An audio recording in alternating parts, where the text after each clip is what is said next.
Kembali lagi dengan saya, pelawak Indonesia. Saya di sini ditemani sama Mas Ari.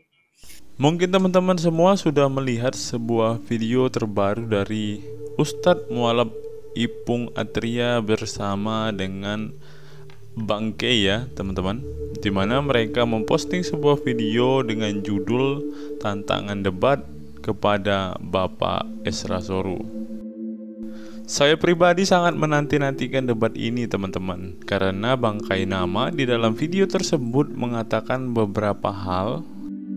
Yang pertama, Bang Kainama mengatakan bahwa apologet Islam itu tidak pernah mengedepankan perpecahan. Apologet Islam adalah orang-orang yang sangat toleransi, kata Bang Kainama. Yang kedua, di dalam video itu juga Bang Kainama mengatakan tujuannya berdebat adalah bukan mencari yang menang atau yang kalah. Dia hanya ingin melihat pemahaman Kristen yang benar. Dan yang ketiga, Bang Kainama juga mengatakan tujuannya adalah untuk mengembalikan setiap hal yang sudah keliru di dalam kekristenan. Dan yang terakhir teman-teman, Bang Kainama ingin membuktikan bahwa Islam adalah agama yang paling toleran. Jika debat ini berlangsung teman-teman, saya yakin debat ini akan berlangsung sangat seru teman-teman.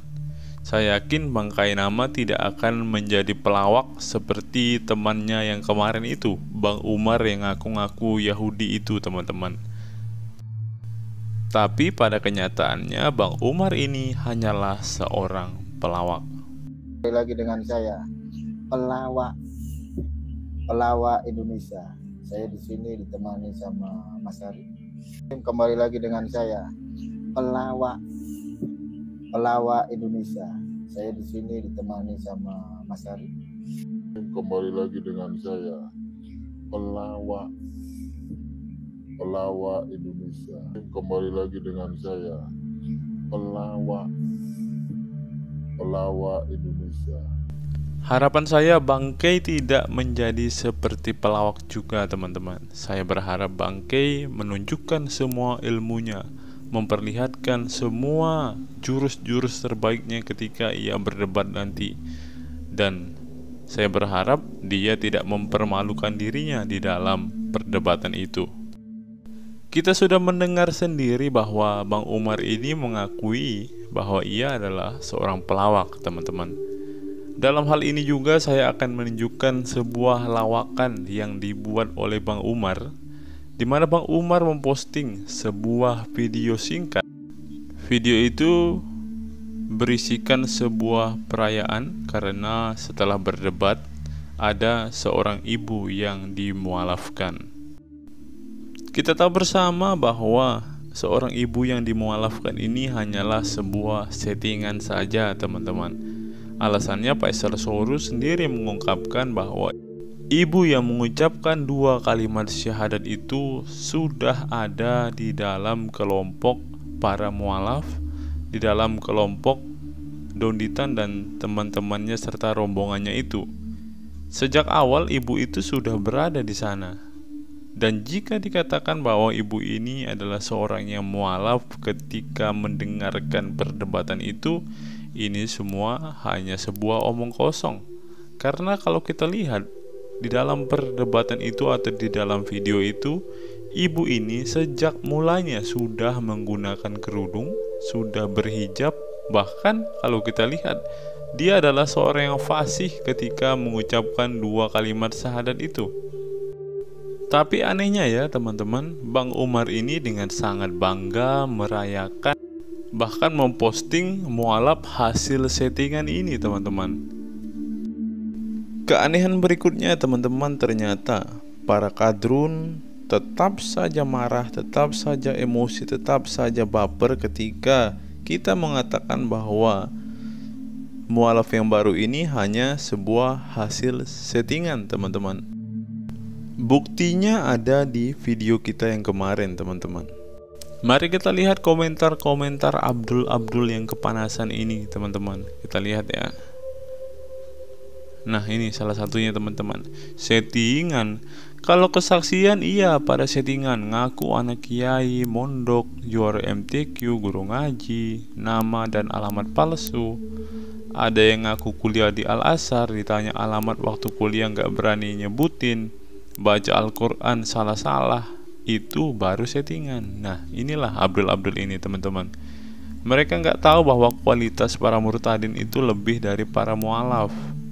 Yang mualaf itu dulu, kau tahu dulu ya, lihat ini. Si para mualaf itu hobinya apa? Mualaf nggak ngibul, dapur mereka nggak ngebul.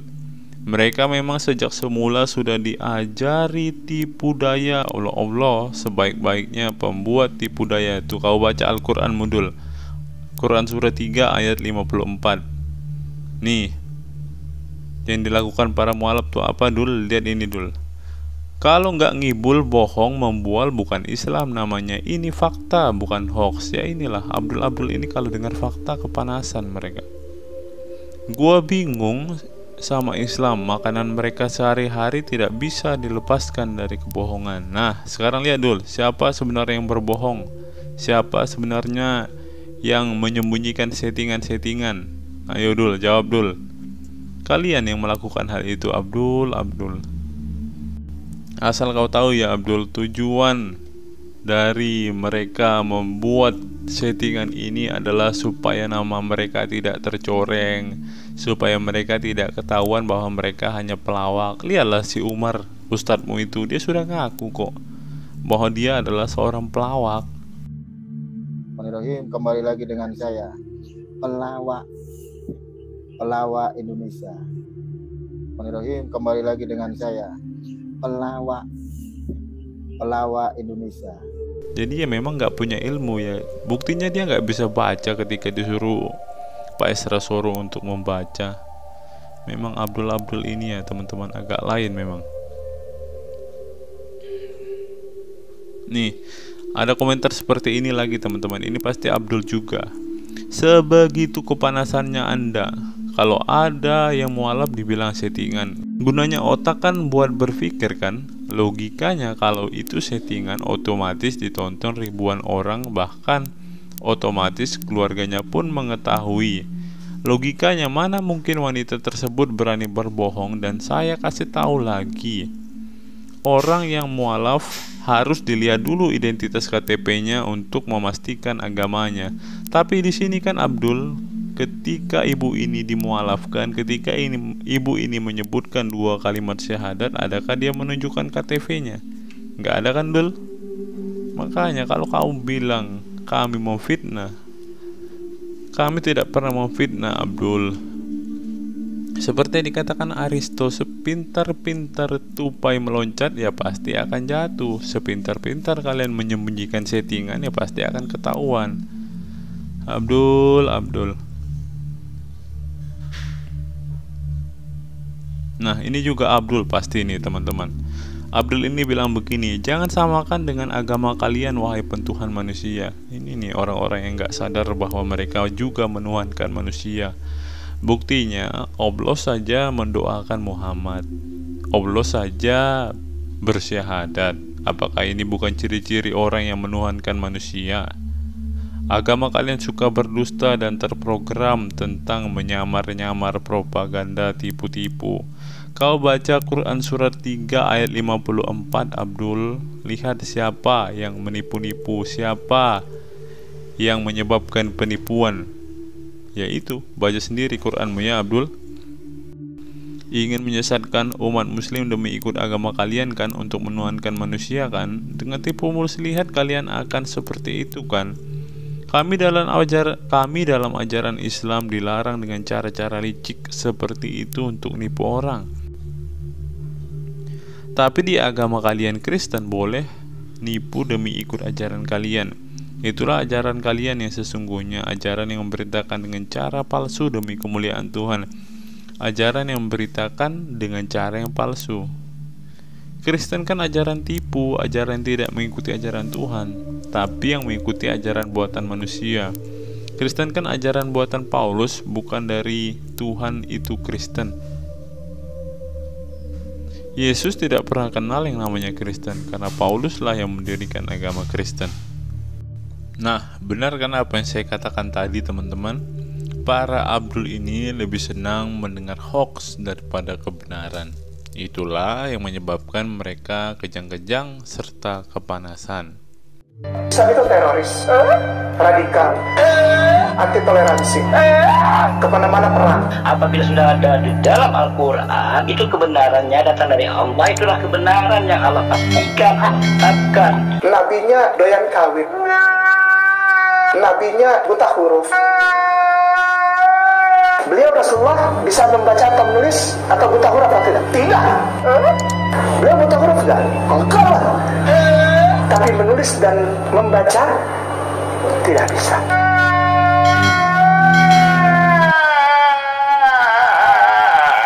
Cengeng banget sih gitu doang nangis. Nabinya doyan kawin. Udahlah bang, kita udahan aja lah bang.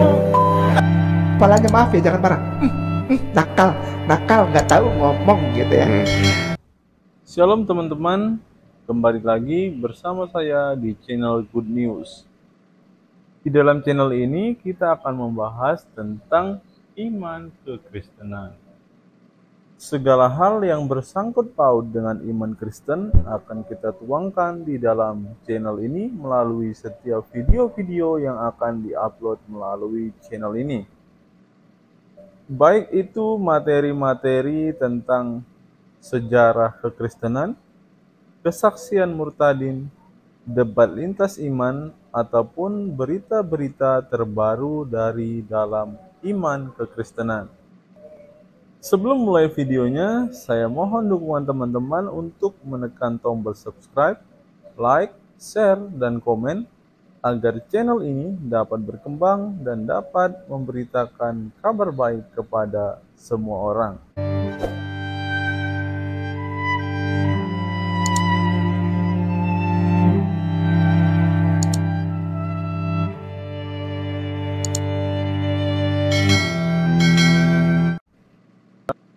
Channel ini mempunyai sebuah program, yaitu program membaca Alkitab selama 1 tahun, di mana di setiap akhir video ini kita akan bersama-sama membaca Alkitab dari Kejadian sampai Wahyu.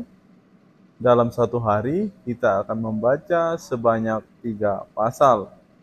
Bagi teman-teman yang berminat untuk membaca Alkitab bersama-sama dengan saya, silakan teman-teman simak video ini sampai selesai agar kita bersama-sama bertumbuh, memahami Alkitab, bahkan dapat melawan setiap orang yang selalu menjelek-jelekan iman kepercayaan kita kepada Yesus Kristus. Sebelum mulai video ini, ada baiknya teman-teman menyeduh kopi terlebih dahulu agar dalam menyaksikan setiap video dari dalam channel ini, teman-teman tidak mengantuk dan teman-teman bisa fokus untuk menyimak setiap video-video yang akan diupload melalui channel ini. Selamat menyaksikan dan Tuhan Yesus memberkati kita semua. Dan pada kesempatan ini juga teman-teman kita akan mendengarkan sebuah paparan, sebuah reaction, dan sebuah kebenaran yang akan membungkam mulut para abdul-abdul yang sudah kepanasan ini teman-teman. Mereka yang suka memfitnah kita, mereka yang suka menghina agama kita, tetapi kenyataannya mereka lah yang baperan ketika agama mereka, ajaran mereka kita bahas teman-teman. Mari langsung saja kita dengarkan paparan para gurunda Kristen berikut ini. Selamat menyaksikan. Ini ya, ini Valen ya Yudaisme. Coba lihat. Yang ayat 13 ya Pak. Ini loh, Yesaya 52 ini ayat 13, coba tolong dibaca Pak. Dalam bahasa Ibrani ya. Nah, saya minta Bapak baca. Tung ting tang ting tang ting tung ting Lalu, tang. Pak, lalu enggak puas, dia masih bikin konten loh begini. Iya. Merayakan voice debat. Saya rasa hanya maaf ya, mualaf yang nggak tahu ya mikir atau tidak. Lawang yang ditampilkan seperti ini kok bisa mualaf, itu kan lucu. Dan ternyata Pendeta Esosorus sudah mengkonfirmasi loh. Kita tonton ulang ya. Jadi saudara, dan Kainama nanti ya mungkin modus operandinya sama, cuma prosedur atau namanya yang ditampilkan akan berbeda. Modusnya bisa beda, Pak. Ya, mereka ini kan ya, kita dengar ini dulu ya, Pak. Ya, shalom saudara-saudara. Saat ini saya mau memberikan sebuah informasi terkait dengan debat kemarin antara saya dan Pak Budi Asali melawan Pak Doditan dan Pak Umar. Jadi seperti yang saudara sudah saksikan dalam perdebatannya ya, bagaimana argumentasi mereka kami hancurkan. Sebaliknya serangan-serangan dari kami tidak mereka jawab dengan tuntas, apalagi yang Umar itu ya. Nah, tapi ketika video itu diposting di YouTube dan juga TikTok dan lain sebagainya, saya membaca beberapa komentar di sana. Lalu komentar di sana ada yang mengatakan begini bahwa merasa diri menang, tapi ternyata dalam debat itu ada yang mengambil keputusan jadi mualaf. Makanya di akhir acara itu ada acara seorang perempuan, cewek kah, masih bujang kah, atau ibu saya nggak tahu, tapi dituntun untuk memberikan kalimat syahadat. Nah, itu ditaruh di bagian akhir dari acara debat sehingga menunjukkan atau memberi kesan bahwa hasil dari perdebatan itu adalah ada seorang yang jadi mualaf. Ya, makanya muncul komentar bahwa ya Pak Isra dan Pak Budi merasa yakin menang, tapi faktanya ada yang jadi mualaf dalam perdebatan itu. Nah, saudara-saudara, memang ada acara setelah itu, yaitu acara mensyahadatkan seorang. Baik, kalau begitu tidak ada lagi yang menghalangi Ibu Lianawati ini untuk mengucapkan 2 kalimat syahadat ya Bu ya. Baik, ikuti kata-kata saya Bu ya. Asyhadu alla ilaha illallah wa asyhadu anna Muhammadan Rasulullah. Aku bersaksi tiada Tuhan yang layak disembah utusan. Memang seorang perempuan itu yang jadi mualaf itu adalah hasil dari perdebatan. Setelah mengikuti perdebatan, memang Allahu Akbar, Allahu Akbar, Allahu Akbar, Alhamdulillah. Memang seorang perempuan itu yang jadi mualaf itu adalah hasil dari perdebatan. Setelah mengikuti perdebatan, dia seorang non-Islam atau seorang Kristen, lalu mengambil keputusan untuk jadi mualaf gara-gara lihat perdebatan itu. No, omong kosong. Kenapa? Karena kalau itu bicara tentang Kristen, yang semua yang Kristen di situ datang dan bertemu dengan saya dan Pak Budi Asali, dan yang hadir di dalam ruangan itu kira-kira Kristen itu sekitar 10 orang saja, dan mayoritas saya kenal. Ya, mayoritas saya kenal, dan mereka juga datang ketemu dan juga memperkenalkan diri. Sementara itu cewek yang nanti dimualafkan itu saya sudah lihat itu sebelumnya. Dia sudah ada di grup Islam sana, sudah pakai jilbab. Mereka dari Jakarta itu sekitar 15 orang, dan sepertinya dia termasuk dari kelompok sana yang datang dari Jakarta. Ya, dengan kata lain, sebelum debat berlangsung dia tuh sudah Islam atau sudah ada di pihak kelompok Islam itu. Ya, nah mungkin saja dia memang menjadi mualaf, tapi bukan saat perdebatan itu. Mungkin saja dia beberapa saat sebelumnya sudah mau atau bersedia jadi mualaf, lalu ditunda acara syahadatnya, tunggu pas ujung akhir perdebatan supaya memberi kesan bahwa nah inilah hasil perdebatannya. Hasil perdebatan itu adalah ada seorang non-Islam atau seorang Kristen yang akhirnya memutuskan jadi mualaf, untuk menunjukkan bahwa ini hasil perdebatannya. Padahal itu omong kosong, itu settingan semua. Orangnya tuh sudah Islam sebelumnya, atau minimal sudah ada di dalam kelompok Islam bersama-sama dengan mereka. Saya lihat orangnya kok, ya, saya lihat orangnya dia ada di grup sana, sudah pakai jilbab segala macam di situ kok. Nah, nanti setelah acara debat selesai, baru mereka bikin acara itu.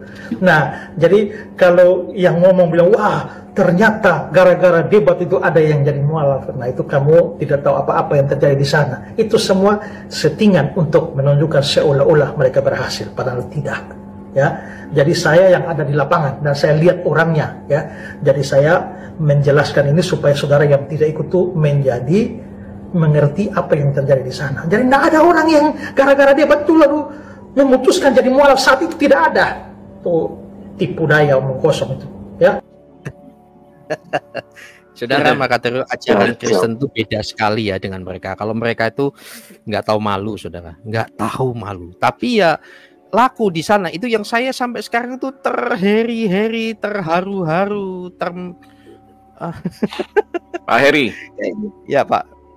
Itu saya ada catat tadi kalimat dia itu bahwa jangan sama-samakan Islam dengan Kristen. Loh, terbalik. Justru yang menyamain Islam ingin menyamain Kristen. Yesus dibilang Isa. Isa dibilang Yesus, dibolak-balik. Di Kristen memang abad pertama Yesus disalib, kalian abad ke-7 Isa tidak disalib. Ya itu jelas kalian yang ingin menyamai. Gitu loh. Bahkan Munim Siri bilang 2/3 isi Al-Quran itu dari perjanjian lama dan perjanjian baru. Nah, mikir dong lu ya. Jadi jangan bilang lagi orang Kristen menyamain ajaran Islam. Masalah. Terbalik kalau itu Kristen lebih dulu ada dari Islam, bagaimana saya bisa percaya ngomongan Anda? Ya. Kemudian Anda berkata tadi, bahwa Yesus lahir di tanggal 21 April. 21 itu April. hari Itu Ibu kan Kartini, Pak. Sudah Hari Ibu Kartini sejak kapan jadi lahirnya Yesus, Pak? Yes. Berarti kan dia sudah menafsir. Itu kitab kan bukan kitab dia. Alkitab ini kan kita yang berhak menafsirkan berdasarkan data-data yang ada. Kenapa dia menafsirkan? Itu berarti dia sendiri sudah menista di sini. Nah, coba kau pikir sendiri, Bangkai. Kau bisa menafsirkan Yesus itu lahir tanggal 21 April, datamu mana gitu loh. Coba secara akademisi tunjukkan sama kita di videomu besok atau kapan supaya kita bisa bantah itu dengan data juga gitu, ya. Gitu Pak Eri. Terima kasih. Ya, Pak Abu. Ada tambahan? Ya, gini.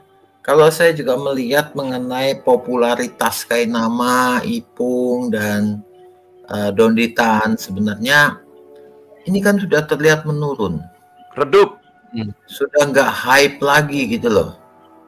Jadi mereka terpaksa mau nggak mau untuk tetap eksis, mereka harus ya seakan-akan menampilkan hal yang kontroversial. Ya. Jam tayangnya mau diputus tuh Pak. Kenapa? Jam tayangnya mau diputus. Ya nggak tahu. Udah nggak laku di pasaran. Soalnya yang nonton makin sedikit. Coba aja lihat link YouTube-nya si Kainama, makin nonton makin sedikit Pak. Iya betul. Makin sedikit. Makin jadi habisnya. Dia untuk menaikkan derajat terpaksa dia pansos.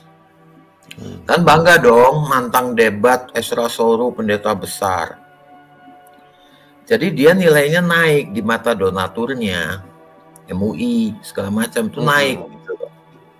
Cuman itu tujuannya. Makanya dia harus mengadakan suatu acara yang menarik minat banyak orang supaya dapat duit lagi, panjat sosial lagi gitu loh. Memang udah kering dia Pak, udah kering. Iya.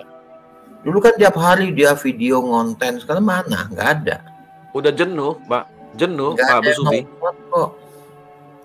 Dia tidak biasa bohong sih, Pak. Ya, dia tuh bodohnya begini, Pak. Dia kan oke lah, dia masuk Islam. Yang harusnya itu dia betul-betul kalau mau menjadi ustadz ya belajar Islam yang benar. Itu kalau dia mau menjadi seorang ustadz. Dia dinamakan ustadz tapi nggak pernah ngomong tentang kitabnya, ajarannya, nggak pernah. Yang diomongin cuman kekristenan, keyahudian, dibengkok-bengkokin. Iya. Ustadz dari mana? Berulang-ulang dan bosan orang dengar. Bosan. Karena orang juga akhirnya kan juga jenuh dan melihat ini orang kayaknya orang bohong deh, nggak bisa dipercaya. Iya, jelas. Gitu loh. Lama-lama kan walaupun Muslim sendiri juga enek ngelihatnya. Wah, gue malu banget nih Islam kok kayak begini kesannya di luar sana. Ya makanya dia nggak punya penggemar lagi. Ya penggemar mungkin masih ada tapi sedikit yang koplak-koplak itu. Ya orang tolol. Iya, yang koplak gitu. Yang koplak. Jadi ini semata-mata cari duit, Pak. Ya.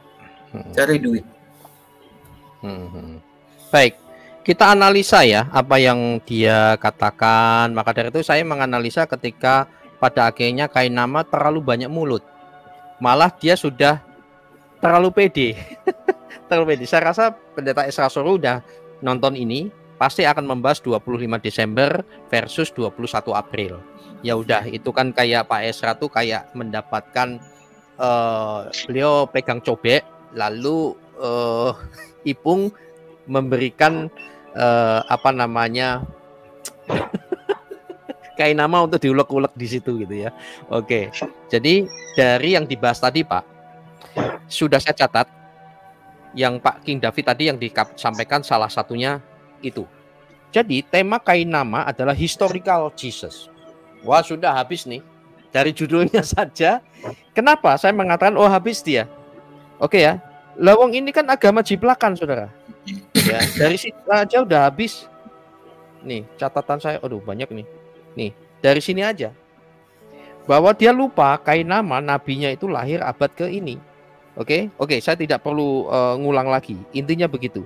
Lawang barangnya itu sudah ada sebelum orang-orang yang menuduh maling itu lahir. Oke. Pertama, ini lucu. Jadi memang tapi Pak Abu Subi memang begitu ya karakteristik mereka ya. Ya. Maling teriak maling begitu Pak ya. Ya. Betul. Selalu playing victim, selalu merasa terancam.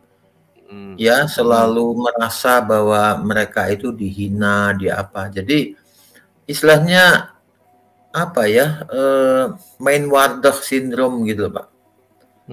Jadi penyakit kejiwaan yang merasa rendah diri. Jadi dia membutuhkan suatu pengakuan gitu loh. Muslim seperti itu, Pak. Tidak pernah pede dengan agamanya. Makanya dia berusaha menyerang kekristenan untuk mendapatkan rasa secure tadi. Karena dia sendiri mereka ragu dengan ajaran ini dalam hati kecilnya. Jadi mereka itu sangat senang melihat perdebatan-perdebatan dan merasa terhibur kalau orang Kristennya kalah. Sehingga mereka merasa secure gitu loh, Pak. Ini masalah kejiwaan biasa kok sebenarnya. Iya. Tapi ya itu dipelihara sih sama apa mualaf center. Kalau nggak akan punya pendukung fanatik kan. Kan saya pernah sering bilang orang fanatik itu sangat dekat dengan kebodohan. Nah itulah makanya mereka butuh orang-orang bodoh supaya bisa dibentuk kefanatikan itu. Orang yang punya otak nggak bakal mau jadi fanatik gila gitu. Fanatik dan laku dijual ya Pak? Iya nggak bakalan. Makanya yang laku dijual yang berani muka tembok gitu, rai gedek gitu misalnya, itu kan kroco-kroco yang nggak ngerti keislaman, nggak ngerti kekristenan, yang penting rame ribut. Ini yang dipiara. Ini harus ada. Kalau nggak ada ini, Pak, mereka sepi dan nggak berkutik, Pak. Karena sejarah itu ada di pihak Kristen yang punya sejarah. Ya. Nah, Yahudi saja kitabnya siapa yang merawat? Waktu awal-awal abad-abad awal orang Kristen. Jangan salah loh. Perjanjian Lama Septuaginta dan Dead Sea Scroll yang pertama itu kan orang Kristen yang merawatnya. Orang Yahudi kepencar-pencar, Pak. Jadi kenapa Tauratnya Askenazi banyak tambahan-tambahan? Itu ya karena mereka memasukkan kisah-kisah dongeng dari Talmud, dari Midrash itu campur aduk. Nah, orang Kristen yang merapikannya. Makanya keluarlah Septuaginta. Dan itu dipakai juga sama orang Yahudi. Ya, enggak ada masalah. Kalau orang Katolik nantinya pakai Vulgata gitu loh, Pak. Oke, baik Pak. Oke, tahan dulu Pak. Kita bahas satu persatu. Jadi ada 4 poin yang disampaikan Kainama. Seperti yang saya katakan, Kainama terlalu banyak bicara. Di dalam banyak bicara pasti ada pelanggaran. Itu kata firman Tuhan. Pertama, di sini mengatakan apologet Islam tidak mengedepankan perpecahan. Apologet Islam itu bukan tidak toleransi, tapi toleransi. Omong kosong.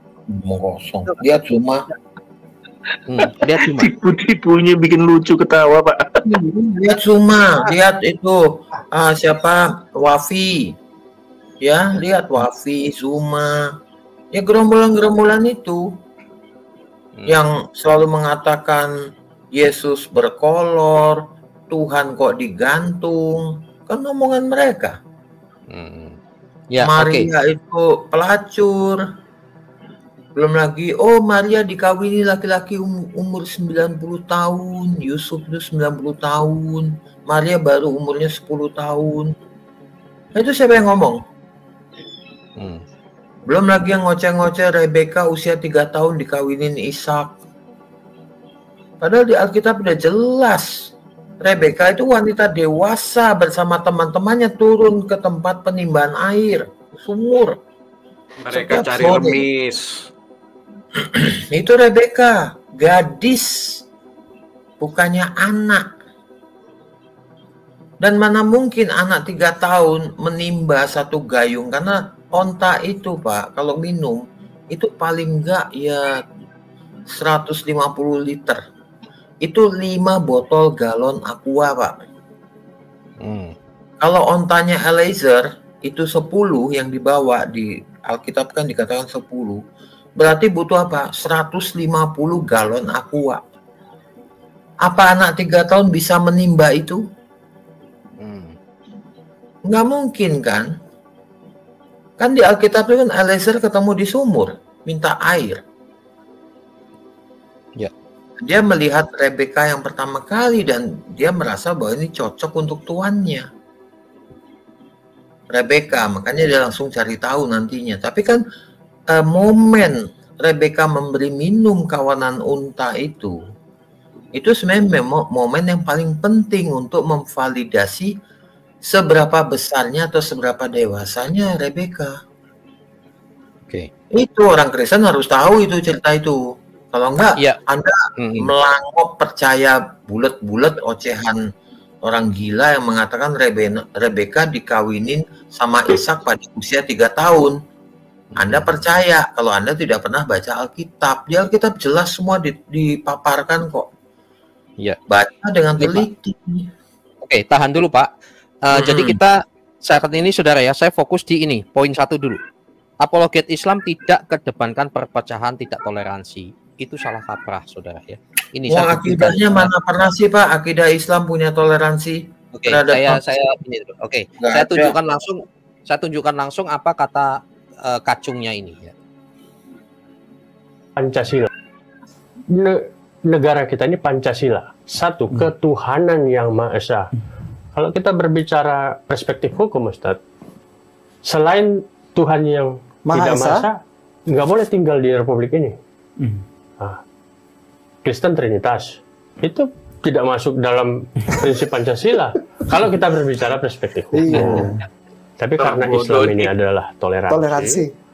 Dan Al-Quran mengajarkan toleransi itu, jadi sebenarnya siapa yang tidak toleransi dan siapa yang toleransi di negara ini kan begitu. Saudara heran dia mualaf bodohnya kayak gitu. Ya, dua-dua yang mualaf itu bodoh rata-rata Pak. Memang orang bodoh. Ya.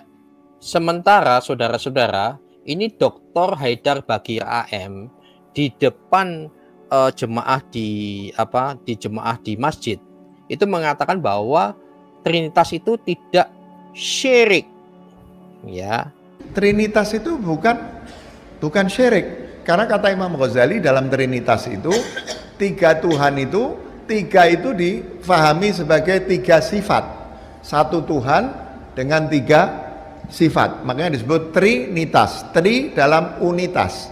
3 sifat dalam 1 jauhar. Kata Imam Ghazali. Jadi bukan 3 jauhar. Oke, ini sudah cukup terkenal video ini. Jadi mereka itu adalah kumpulan orang-orang si Kainama ini ini mulutnya dolak-dalik, saudara. Tidak bisa dipercaya.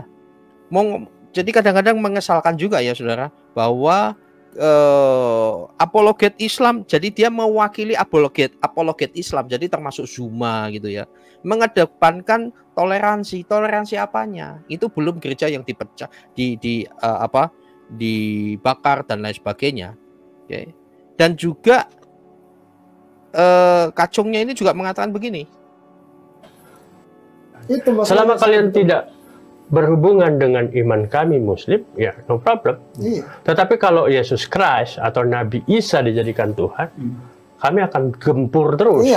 Betul. Mau mati pun sekalipun. Itu dengar saudara, Kainama mengatakan kami akan gempur terus. Iya. Toleransi apanya? Mau diancam sekalipun nggak ada urusan itu. Kan itulah kira-kira. Masalahnya itu yang selalu menyamakan Isanya Muslim dengan Yesus itu siapa? Ya itu mereka, dia. Bukan kita. Itu dia. Mereka yang selalu mencoba menyantol pada Yesus. Kenapa? Karena mereka sebenarnya tidak punya kaitan dengan agama samawi. Catat kata-kata saya, Pak. Mereka satu-satunya yang menyebabkan mereka itu bisa ngaku-ngaku agama samawi itu hanya Isa. Hanya itu, Pak, satu-satunya. Kalau itu runtuh, maka mereka tidak lagi bisa dikatakan sebagai agama samawiyah atau agama pewahyuan langit. Mau dari Abraham, mana ajaran Abrahamnya dalam mereka? Nggak ada. Sunat. Ismail. Bentar Pak. Sunat. Lah di dalam Qur'annya aja sunatnya nggak ada. Emang nabinya disunat? Nggak disunat.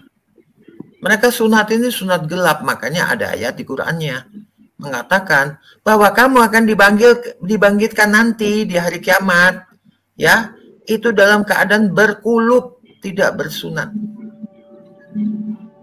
Ada ayatnya. Ngapain bersunat? Nah, itu jawablah Muslim. Baca Quranmu yang benar, artinya. Oke. Nggak ngerti bahasa Arab, Pak. Bentar, Pak. Jadi kalau nggak percaya omongan saya, kamu tanya sama ustadzmu atau orang yang bisa mengartikan Quran. Kamu baca asbabun nuzulnya, kamu baca tafsirnya, silakan. Yang jelas orang Muslim kalau dibangkitkan sama Allah SWT, ya nanti di hari akhir, hari penghisapan itu dalam keadaan tidak bersunat atau berkulup. Itu bunyi ayat Al-Quran. Ya, masalah kenapa kamu sunat sekarang, mereka hanya ngomong cuma satu, Pak. Oh, kami mengikuti milah Ibrahim. Kenapa? Memang ada ayat Al-Quran yang mengatakan, ikutilah agama Ibrahim. Tapi agama Ibrahim seperti apa mereka nggak tahu. Nggak tahu. Kalau kamu mengikuti milah Ibrahim, di beberapa hadis dikatakan Ibrahim itu disunat pada usia 80 tahun dengan menggunakan kampak. Jadi kalau kamu mau benar-benar mengandalkan dan mengaplikasikan milah Ibrahim, kamu harus disunatnya nunggu usia 80 dan pakai kampak. Baru kamu sah sebagai milah Ibrahim. Jangan baru kelas 3 SD disunat, hadiahnya sepeda. Nggak ada di Islam itu kayak gitu.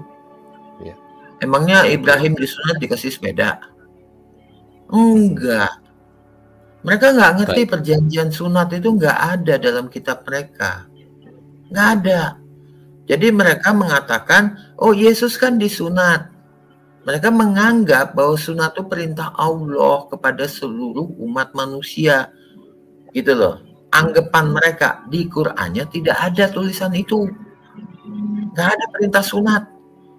Ya, nggak ada. 5 waktu sholat juga nggak ada. Ruku, sujud, itu nggak ada di Qur'annya. Bagaimana hal-hal mendasar dalam keimanan tidak ada dalam kitab utama? Itu kan aneh, Pak. Nah itu, makanya si Munim Siri bilang, ya Al-Quran itu bukan validasi sejarah, tetapi validasi keindahan teks. Dalam kata lain, keindahan cerita dongeng. Begitu Pak. Jangan salah sangka ya, sunat tidak ada dalam kitab resminya Muslim. Tidak ada, di Quran nggak ada. Boleh cek. Nabinya disunat nggak? Nggak ada dalilnya yang mengatakan dalam kitab mereka bahwa Muhammad disunat. Nah, dengar baik-baik, kalau nggak percaya cek aja.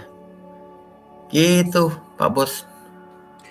Oke, kita akan selesaikan ada 4 poin yang saya catat dari statement Kainama yang terlalu banyak mulut tadi ya, mengenai menjawab merespon Pendeta Esraso. Terlalu banyak mulut malah menunjukkan dia itu orang dolak dalik.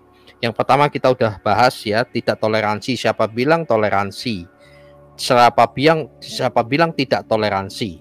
Kemudian yang bagian kedua adalah dia mengatakan bahwa satu pemahaman bahwa ini bukan soal menang atau kalah. Loh, nggak ada cerita begitu. Jadi seolah-olah dia tuh mau ngasih tahu Pendeta Esraso jangan begini ya, jangan begini. Santai aja lagi. Kamu yang tegang-tegang dalam hal ini. Betul nggak, saudara? Kamu yang tegang-tegang. Kenapa kau ngomong gini, tolong begini, tolong begini, tolong begini. Loh, Pendeta Esraso itu iya, Pendeta Esraso. Iya, kok ngatur? Pendeta Esraso itu hampir doktor. Dia tahu nulis dari skripsi, tesis sampai disertasi. Dibandingkan kamu yang sampai sekarang terpaksa kami buka sayembara lagi nih tentang kedokteran kamu di berbagai negara itu. Nggak pantas Pak, udah cukup aja 1 kol jeruk, itu aja hadiahnya. Iya, temen bukit jangan Pak, ngapain ngasih dia? Mendingan kasih panti asuhan Pak.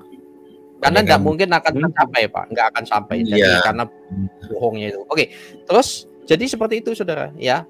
Jadi satu pemahaman bukan soal menang kalah. Loh, lihat aja Donditan itu loh. Lihat ini. Jelas-jelas ini dalam ya. Yahudi KW, penipu itu ngaku-ngaku nggak bisa baca. Setelah itu menampilkan kesan menang kalah di sini. Termasuk Donditan. Betul nggak saudara? Itu memalukan sekali saudara. Sangat memalukan sekali. Itu loh teman-temanmu itu begitu. Ini loh teman-temanmu. Bisa terjadi nggak nanti di sana ketika pertemuan itu? Mungkin caranya beda lagi nanti. Oke, baik. Nggak penting menang kalah karena kamu itu nggak akan menang, bukan soal menang kalah. Kamu akan mempermalukan diri sendiri. Kamu adalah ular yang mendatangi pentungan gebuk, ulo marani gebuk. Oke, selanjutnya yang ketiga, ini lucu Pak, lucu. Mohon petunjuk lah dalam hal ini untuk saya. Mengembalikan pola hidup sesuai proporsinya. Jangan samakan Islam dengan Kristen. Lo sopo? Jangan samakan akidah. Lo siapa? Contoh, Islam diminta dan dipaksa ucapkan selamat Natal. Siapa yang minta? Waduh, malah Pak di antara Heri, kalian nggak dikasih selamat Natal, gak paten. Nggak paten, tahu nggak? Nggak Nggak ada masalah. Lo sedangkan di Istana Negara zamannya Jokowi awal-awal jadi presiden, itu ada pohon cemara, dikasih lampu, kalian sudah protes. Bayang pohon kayak ada agamanya loh. Betul nggak? Lalu kalau kami menolak mengucapkan selamat Natal, maka nanti dianggap radikal. Siapa? Yesus lahir tanggal 25, tidak lahir tanggal 25 Desember, tetapi 21 April, hari ibu kita Kartini kan. Lalu suaranya orang kecil Pak, suaranya kecil.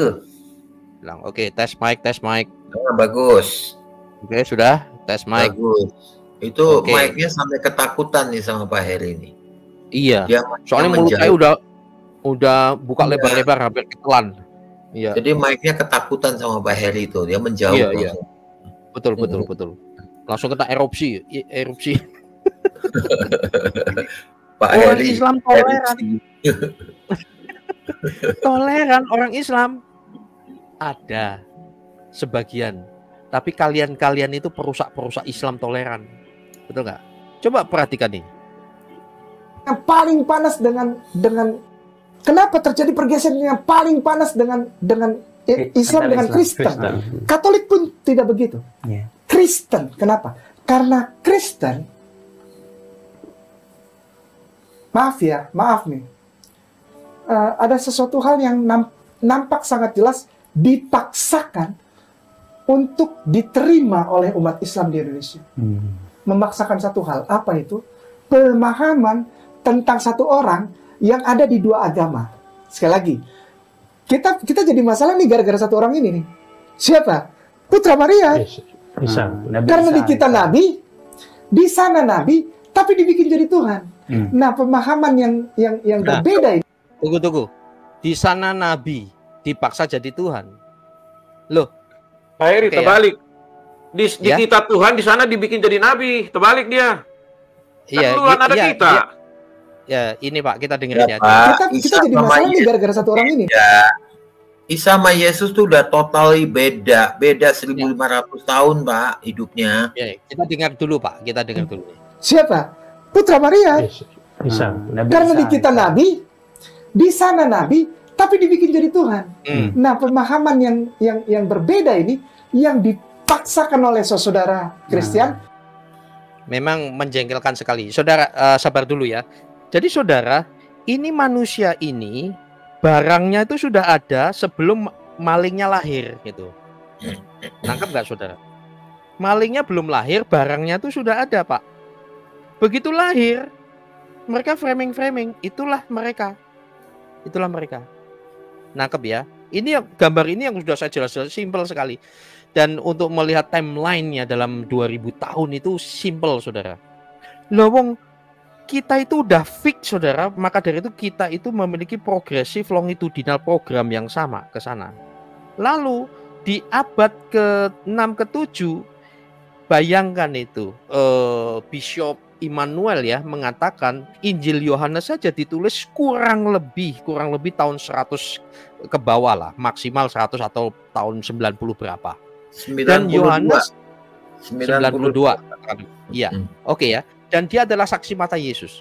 Lalu di sini nabinya si Kainama mengatakan kitab sucinya juga yang buat saya itu lebih 2/3 adalah contekan Alkitab. Kok bisa-bisa ngomong Yesus itu nabi Isa? Lah, bayangkan ini penyebab perpecahan kan, saudara? Siapa bilang toleransi? Siapa bilang yang memaksakan kalian jadi sama dengan kami itu siapa? Kami nggak ada urusan dengan yang bagian ini, nggak ada urusan, saudara. Dengan tidak mengurangi rasa hormat. Saya selalu mengatakan gini, dengan tidak mengurangi rasa hormat, kekristenan Alkitab tidak butuh kalian. Alkitabmu, nabimu, kami nggak butuh. Kami nggak pernah memberi pembenaran itu melalui Al-Quran, nggak butuh. Ya, saudara nggak? Tahu nggak, saudara? Kok bisa-bisanya? Oh, kami Isa. Di sana juga nabi, di sini nabi. Loh, kamu lahir abad keberapa? Simpel aja, saudara. Jadi saudara-saudaraku ya, yang para Kristus sekalian, lucu ya. Ujuk-ujuk mengatakan Yesus itu Isa. Saudara tahu nggak? Bukankah saya sering mengatakan bahwa Isa yang dirubah-rubah itu adalah pandangan bidat Basilides. Ketik aja ya di Google Basilides. Bidat Kristen Gnostik itu adalah sinkretisme compar-campur yang mengatakan yang disalibkan bukan Yesus tetapi Simon dari Kirene. Masuk ke kitab sucinya mereka. Jadi itu adalah pandangan bidat. Masuk ke kitab sucinya lalu mereka mengatakan menyempurnakan. Nangkep nggak? Belum lagi Salomo menjadi Soleman. Belum lagi Seven Sleeper. Lalu di abad ini kami ini kan jalan terus nih, saudara ya. Orang Kristen itu penginjilan Matius 28, 19, 20 jalan terus. Lalu almarhum Agustan yang ngentutin Alkitab tuh mengatakan open tisu toilet 2000 tahun mengganggu kami. Loh, kamu lahir di sini kok bisa-bisa kami mengganggu? Justru Kainama dan antek-anteknya semua itu adalah pengganggu kebenaran. Memang agak gemes-gemes, saudara. Karena saya nggak ngerti ya cara berpikirnya. Penutup Kemudian bayangkan, dia ngoceh itu mulut lambe, lamis orang Jawa bilang.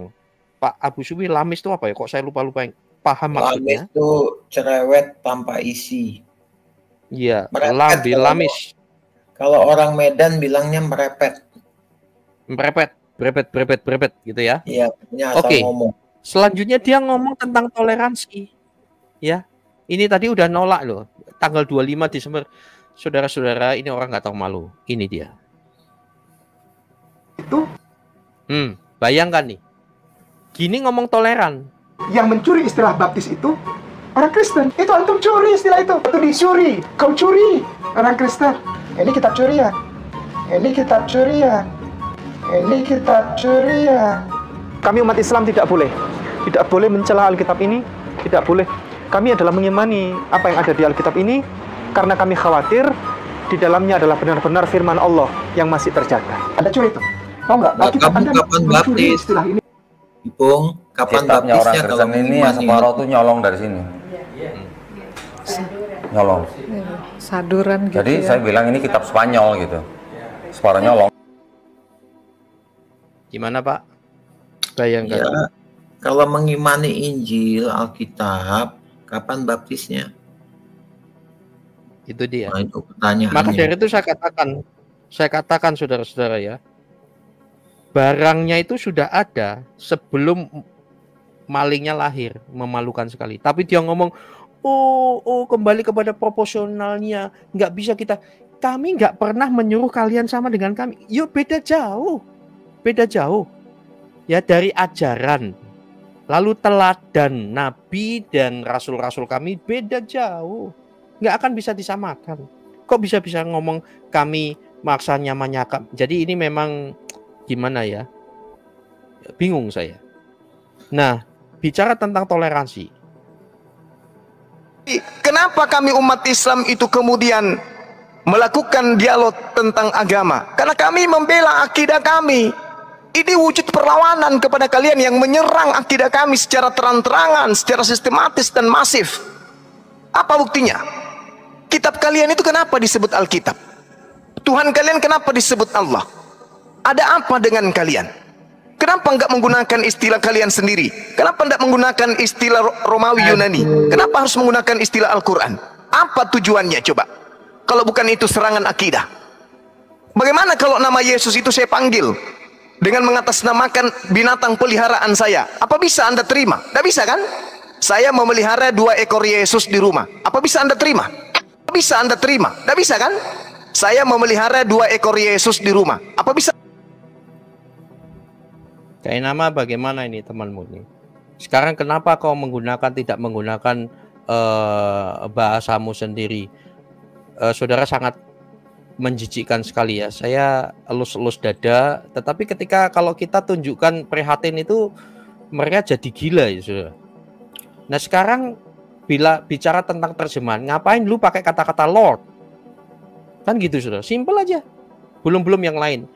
Pak Lidara dan saya sudah mendapatkan artikelnya bahwa kata-kata Allah dan sebagainya itu etimologi 391 istilah dalam Al-Quran itu bukan dari bangsa Arab atau bahasa Arab. 391. Salah satunya yang maling siapa kalau gitu Pak? Memang mereka maling Pak. Ya. Ada di Maling teriak maling. Ugat ngaceng ta'ala naik ke room ngobrol sama saya. Kasih link Pak. Ugat itu. Oke. Jadi memalukan dan orang Islam banyak nggak tahu malu Pak. Nggak tahu malu. Oke, jadi ugat ngaceng ta'ala naik. Saya tunggu. Kita diskusi pakai bahasa Arab. Iya, ayo. Naik. Oke, tolong itu apa moderator kasih linknya ke dia. Kita tunggu 3000 tahun, tapi dalam waktu 5 menit nggak muncul, tendang aja itu manusia satu itu. Oke. Baik, dari saya itu Pak King David ada tambahan silakan.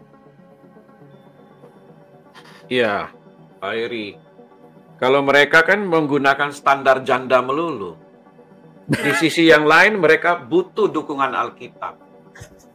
Bahkan nabinya berkata, ya kan? Berimanlah kepada Taurat, Zabur, dan Injil. Di sisi yang lain mereka bilang Alkitab sudah palsu. Di sisi yang lain mereka bilang, oh ada nubuatan nabinya di dalam Alkitab kita. Dalam Alkitab yang palsu ada nubuatan nabinya. Bayangkan, di dalam Alkitab palsu yang mereka ngomong, ada nabinya. Ini kan gombal-gambul. Ya, di sisi yang lain Alkitab sudah palsu, separuh nyolong. Nah, saya mau bilang Al-Quran itu sepenuhnya nyolong loh. Sepenuhnya. Jangan marah ya, sepenuhnya nyolong. Siapa yang bilang? Ya, Mun'im Siri, Profesor Mun'im Siri. Ya, Al-Quran menyadur dari perjanjian lama dan perjanjian baru 2/3-nya. Mikir lo. Belum lagi lu ambil dari Targub, dari apa kitab-kitab orang Yahudi yang apokrif. Ya. Masuk semua di dalam kitabmu itu. Belum lagi kisah dongeng 7 pemuda tertidur dalam gua, itu dongeng dari Efesus. Ya. Ya. Belum lagi Zulkarnain, manusia LGBT, itu dongeng juga. Masuk dalam kitabmu. Banyak, kalau saya mau sebut satu-satu banyak banget. Coba berpikirlah, jangan standar janda gitu loh. Ya. Begitu dari saya, Pak Heri. Silakan lanjut. Oke, baik Pak Laras-Waras. Iya sih Pak. Kita sebenarnya menganjurkan ya saudara-saudara Muslim kita ini serius belajar keislamannya, serius mempelajari bukunya. Kenapa? Akan tahu bahasanya itu seperti nama Nabi kayak Musa aja itu bukan dari bahasa Arab. 100% bukan dari bahasa Arab. Jadi yang daftar Nabi itu, saya jadi geli gitu loh Pak, itu nyolong dari, mencuri dari kitab perjanjian lama Kristen. Gitu. Belum lagi yang apa nih, Milah Ibrahim. Kapan dalilnya, mana Tuhan ngomong soal sunat di Quran? Gak ada. Gak ada. Makanya pelajari baik-baik bukumu. Gitu. Dibohongin Arab aja mau. Gitu. Nah, lihat kalau kayak orang-orang yang apa belajar, yang katanya di STT itu kayak nama bilang mempelajari Islam untuk dijelek-jelekan. Ngapain buang tenaga? Ngapain buang tenaga gitu loh. Karena 2/3 isi bukumu itu datang dari kami. Buku kami lebih tebal, lebih banyak isinya, dalilnya kuat, sejarahnya ada. Makanya saya curiga ini nanti Pak Esra Soru di sana modusnya baru nih, gitu. Kemungkinan gitu. Ya, jangan-jangan juga nih, gitu. Karena kan atas nama kristologi, yang mantan almarhum itu yang mau dibangkitkan lagi gitu. Ya nggak bisa lah. Sejarah dari Tuhan Yesus Kristus itu panjang. Dan dari sejarah yang lama itu ada 2 tipe kalender. Kalender Gregorian dan kalender Julian gitu. Jadi memang ada 2 tipe penanggalan, kayak penanggalan untuk mengikuti bulan, terbitnya bulan, dan penanggalan dari terbitnya matahari. Mau ikut yang mana? Karena kalau penanggalan yang ngikutin bulan sama kayak Islam bergeser mulu gitu loh. Nah kalau yang ikut yang zaman sekarang ngikutin Gregorian, itu ya tetap yang kita pakai sekarang ini, akan tetap waktunya dan sangat presisi. Oleh karena itu mereka sebut tanggal itu 21 April. Ya nanti tahun depan berubah. Tahun depan berubah gitu loh. Jadi aduh, susah ya, ini mereka ini main jebak-jebakan ini sebenarnya gitu loh Pak. Jadi itu buat kita ya, lu nggak kelas lah kalau ngomongin STT, apalagi S3 doktor gitu loh. Lah ya, gitu, tiba-tiba perut gue mules gitu loh. Bisa ngebohong, main sinetron kayak Donditan, mau ngapusin malu tapi tambah malu gitu loh Pak. Sinetronnya gagal. Mau seorang yang udah berjilbab yang disuruh nyebut password kayak begitu, kan lucu gitu loh. Aduh elah, itu sutradaranya yang blow on itu, oh tiba-tiba dadakan kita bikin ini ibu-ibu, iyalah ibunya udah pakai jilbab duluan. Aduh, itu gitu, aduh bener-bener deh.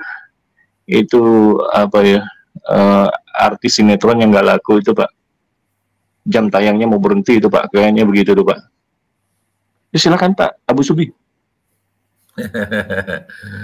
Aduh, Oke, silakan, Pak. terlalu konyol ya. Jadi buat yang masih muslim, nggak usah, kita tuh nggak butuh kalian untuk pembenaran Alkitab. Kita nggak pernah mengambil referensi dari Al-Quran. Alkitab kita udah lengkap. Ya, nggak, mau Islam mau ada mau enggak, Kristen tetap ada berdiri. Ya kan? Kalian baru nongol abad ke-7. Kekristenan itu sudah ada 700 tahun. Udah berdiri kokoh, udah lengkap Alkitabnya, sudah lengkap struktur gereja-gerejanya. Nggak butuh kita ngedengerin orang Arab dari padang gurun yang istrinya banyak. Nggak ada tuh yang bisa diikuti teladannya. Ya, jadi jangan bermimpi bahwa kami itu membutuhkan kitab kalian untuk beribadah kami. Ya, Alkitab sama sekali, kalau dikatakan Alkitab, Alkitab bukan bahasa Quran. Alkitabul Muqaddas, itu nama itu sudah ada dari abad pertama di tanah Arab. Nabimu masih jadi uget-uget, belum jadi orang, nggak tahu di mana. Jadi tidak ada cerita kami menyolong kata Allah. Kata Allah itu kata yang generik di Timur Tengah. Mesir pakai, ya. Mesir tuh mereka pakai nama Allah-Ra. Itu sebutan Tuhannya mereka, Tuhan matahari Allah-Ra. Ya, Allah juga dipakai di suku-suku Arab, mau apapun agamanya, mereka semua menyebut Tuhannya atau sesembahannya adalah Allah. Bukan Islam, Islam yang nyontek. Supaya beda dikasih nama SWT belakangnya. Makanya tahulah orang Muslim tuh parah banget kalau tanya sejarah Islam, dia nggak ngerti apa-apa. Apalagi kalau saya ajak diskusi masalah buku-buku tarikhnya dari Ibnu Khaldun. Mencret mereka, Pak. Ya kan? Atau kita telaah, kita bongkar bukunya, buku-buku dari Imam Ghazali. Ayo, saya senang baca itu. Islam nggak ada yang bisa menjawab. Mereka nggak ngerti apa-apa. Makanya kalau mau jadi orang bodoh, jadilah mu'alaf. Gampang kok Pak. Orang bodoh kan nggak ngerti apa-apa. Mungkin hidupnya lebih nyaman dalam kebodohannya. Dan mereka enjoy dengan kebodohan itu. Terserah Pak kalian. Subi. Pak Subi. Ya. Saya itu sampai sekarang itu belum puas-puas, walaupun semua jawaban membuat saya semakin prihatin terhadap dunia Islam, Muslim Indonesia terutama. Kayak gini kok dibela ya Pak ya? Kayak gini kok masih laku itu loh Pak? Gini Pak, mereka tidak punya perasaan secure dalam beragama. Tidak punya perasaan bahwa agama ini benar, sesungguhnya benar. Mereka hanya mulutnya yang mengatakan itu, tapi dalam hati kecilnya mereka tahu banyak keraguan.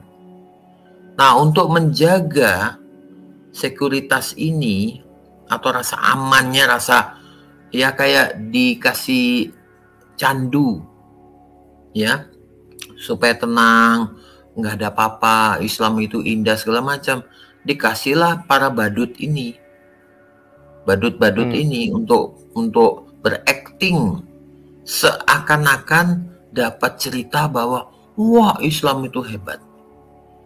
Tapi menggunakan jasa badut-badut ini. Sebenarnya kalau Islam itu sebagai agama itu sangat tersakiti. Agama yang tersakiti adalah Islam. Yang menyakiti siapa? Umatnya sendiri. Umatnya lah yang menyakiti agamanya. Bukan orang lain. Tapi mereka melemparkan kesalahan pada orang lain. Dan supaya makin tidak ketahuan bahwa mereka itu tidak punya kemapanan dalam beragama, mereka memaksa orang lain ikut agamanya. Untuk menunjukkan show bahwa gua nih punya kekuatan, punya kuasa. Ya hanya kekuatan fisik. Tapi moralnya dekaden, Pak. Kemoralannya. Itu. Nah, beragama Dan tuh itu ditampilkan Pak, itu ditampilkan terbuka ya. Dengan gamblang. Dan kita beragama, Pak, kalau secara umum beragama itu kan kita bukan kekuatan fisik yang didapat, tapi kekuatan rohani. Ya, Coba ya. kita tanya sama mereka, rohanimu tuh seperti apa? Rohaninya Islam tuh bagaimana? Nggak ada yang bisa satupun jawab, karena tidak ada diajarin mereka. Orang Kristen dengan mudah dia menjelaskan kebagaimanan Allah, rohnya Allah itu seperti apa maksudnya, pengertiannya sangat dalam. Di mereka tanyain hal yang sama, bingung Pak, nggak bisa jawab. Kalau jawab mereka lari ke Alkitab, karena Alkitab satu-satunya sumber keterangan. Itulah mereka kenapa selalu lari-lari ke Alkitab, karena kitabnya nggak bisa menjelaskan apa-apa. Dong 20% isinya dan ingatlah kamu. Dan ingatlah kamu, 20% Pak isinya cuman itu. Ingatlah kamu, Allah Maha Pengasih dan Penyayang. Sungguh Allah Maha Kuasa, Maha Perkasa. Itu 20% tuh isinya itu, Pak. Itu bedanya, Pak. Islam dengan non-Islam. Terutama dengan kekristenan dan Yahudi. Di Yahudi tegas Alkitabnya itu. Justru malah kata-kata yang memuji-muji itu punya satu kitab sendiri. Sedikit kalimat-kalimat itu, karena cukup tegas saja di awal sudah ditegaskan. Tapi kalau di mereka seakan-akan seperti tingkah laku budak. Tahu tingkah laku budak, Pak? Gimana? Dia seperti ini, memuji-muji kosong, Pak. Seperti orang penjilat, Pak, kalau ngomong. Ya. Nggak ada maknanya. Dan siapakah? Kalau dalam kekristenan, siapakah yang paling senang dipuji-puji dan disembah-sembah? Setan. Nah, itu jawabannya. Jadi jangan heran ya, kenapa moralnya sangat berbeda. Kalau dikatakan satu akar, paling tidak landasan moralnya itu sama. Tapi di Alkitab dikatakan tidak boleh poligami kalau itu dosa. Jangan mencuri, jangan menginini istri atau milik sesamamu. Jangan membunuh. Itu kebalikan total dengan di sebelah. Bisa dilihat sehari-hari. Kebalikan total, Pak. Dan siapakah antitesa dari Yesus atau Allah itu? Ya iblis. Simple Pak jawabannya. Iya. Ya. Gitu Pak. Oke. Luar biasa. Ada satu hal yang menarik dan ini timingnya tepat sekali, udah tak siapkan. Saudara-saudara, apa yang disampaikan Don Ditan ya. Jadi pihak sana kalau nggak bohong kok kayaknya nggak makan gitu. Sebentar ya saudara. Kita saya rasa nanti si pihaknya Kainama akan sama, melakukan hal sama, mungkin beda caranya begitu ya. Saudara, di sini saya tulis 20 menit versus 2 menit. Jadi di pertemuannya dengan Pak Esra Soru, Don Ditan itu show off dengan 60 slide-nya. Kita lihat dulu deh. Jelaskan nih, untuk Mika 5 ayat 2 nih. Ya. Saya secara cepat aja Pak ya. Nanti kalau Bapak mau diskusi sama saya. Dia menyusun PowerPoint. Ya, segitu banyak katanya. 50 bukti bahwa Mika 5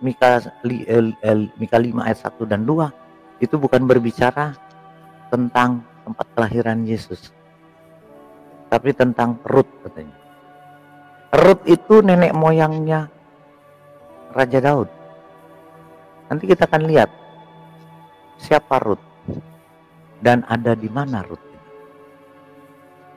Kita dengarkan kebotolan dan kedunguan bocah bernama Dongki Setan ini. Berdua boleh. Nanti kalau Bapak Sadat saya nggak bilang-bilang dulu nggak apa-apa. Oke.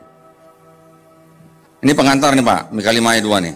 Di TB, Matius 2 ayat 1, 5 dan 6. Sesudah Yesus dilahirkan di Bethlehem, dalam tanda saya garis bawahi Pak ya. Ayat 5, mereka berkata kepadanya, di Bethlehem. Ayat 6, engkau Bethlehem. Semua menulis kata Bethlehem sebagai nama kota. Di KJV juga sama, Bethlehem, Bethlehem, Bethlehem.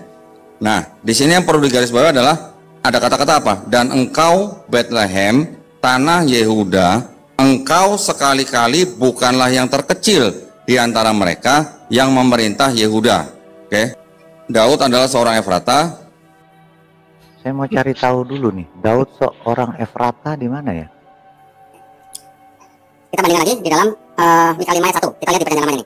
Tetapi engkau, hai Bethlehem Efrata, hai yang terkecil di antara kaum-kaum Yehuda, daripadamu akan bagiku seorang yang memerintah Israel, yang permulaannya sudah sejak purbakala. Saya buat cipmong ini karena panjang, saudara. Ini kurang lebih 20 menit dia menjelaskan bahwa Mika 5 ayat 2 itu nubuatan tentang Rut. Lalu ada sebuah jawaban yang sederhana, singkat padat dari pendeta Esra Soru dan pendeta Budi Asali, di mana pendeta Esra Soru menanyakan, apakah kamu yakin bahwa apa yang kau jelaskan itu benar? John Ditan menjawab, loh kalau nggak benar saya ya tidak tampilkan. Lagi pula yakin bahwa itu benar ya? Kalau saya tidak yakin itu benar, saya nggak mungkin. Pak, yakin bahwa itu benar ya? Kalau saya tidak yakin itu benar, saya nggak mungkin bikin presentasi seperti itu, Pak. Ya. Pak Subi, tolong di mute, jangan sampai Bapak tertawa nanti keluar di sini, Pak.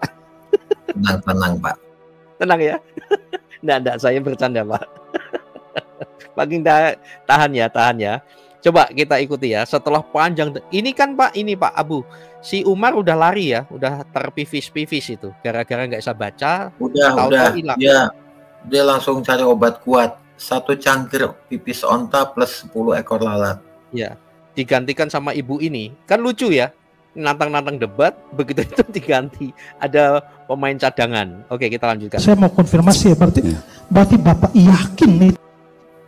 Saya mengutip tafsirnya orang Yahudi untuk Mika 5 ayat 2, Pak. Nah, itu yang saya buat itu. Penjelasan tadi juga tafsiran Bapak. Jadi kalau Bapak bisa menafsirkan yang bukan kitab Bapak dan itu bisa benar, kenapa orang Kristen tidak bisa menafsirkan Tanakh dan itu bisa benar? Nah, ini menarik sekali jawaban cerdas ya. Orang Islam itu semua ya, Protestan itu merasa benar tafsirannya. Loh, kamu Islam yang lahir abad ke-7, ke-6, kau mengatakan tafsiranmu benar tentang Yesus adalah Isa, nggak disalibkan. Padahal kalian itu lahir abad ke-6, ke-7 dan itu dari katanya gitu kan.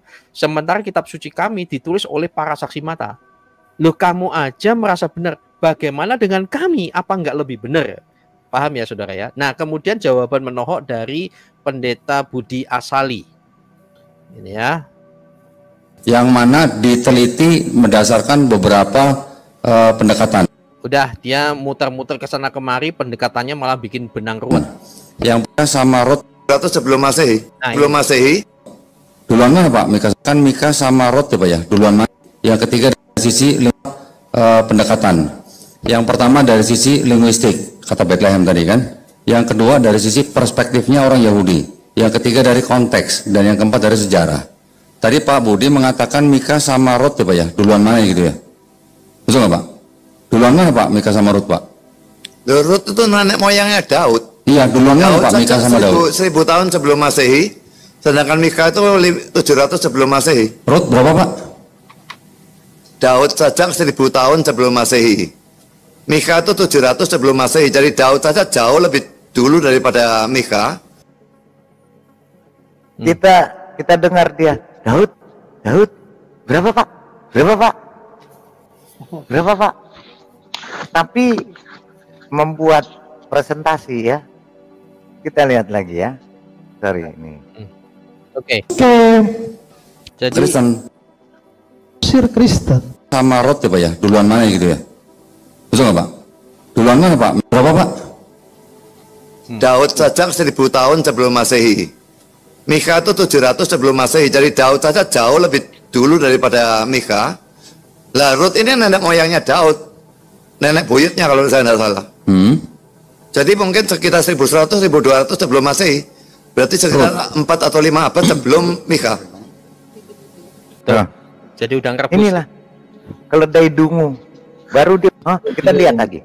Dia memapar. Dia berunding sama nenek sihir ini. Pak Lidara. Saudara, oke.